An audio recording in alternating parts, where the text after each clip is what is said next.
बडनेरा परिसरात झालेल्या एका जबरी चोरीच्या गुन्ह्याचा छडा अमरावती शहर गुन्हे शाखेने अवघ्या 12 तासात लावला आहे। या प्रकरणी 3 विधी संघर्षित बालकांना ताब्यात घेण्यात आले असून त्यांच्याकडून चोरीचा मुद्देमाल हस्तगत करण्यात आला आहे। 30 डिसेंबर 2025 रोजी फिर्यादी शेख जाबीर शेख अब्दुल्ला वय 36 वर्ष हे बडनेराकडून अमरावतीकडे येत असताना कोंडेश्वर टी पॉइंट आणि चक्कदर पेट्रोल पंपाजवळ 4 अज्ञात व्यक्तींनी त्यांना अडवले। आरोपींनी फिर्यादीला मारहाण करून त्यांच्याकडील रोख 12,500 रुपये हिसकावून पळ काढला होता। पोलीस आयुक्त राकेश ओला यांच्या आदेशानुसार आणि गुन्हे शाखेचे पोलीस निरीक्षक संदीप चव्हाण यांच्या मार्गदर्शनाखाली पथकाने तपासाची चक्रे फिरवली।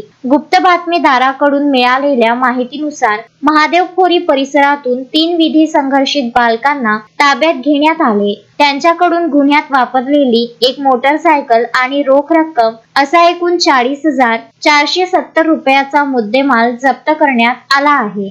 तपासात असेही समोर आले की या मुलांनी यापूर्वी बडनेरा, नांदगाव पेठ आणि फ्रेजरपुरा पोलीस स्टेशनच्या हद्दीत देखील गुन्हे केले आहेत। पुढील कायदेशीर कारवाईसाठी त्यांना बडनेरा पोलिसांच्या ताब्यात देण्यात आले आहे। शोएब खान, विदर्भ न्यूज, बडनेरा।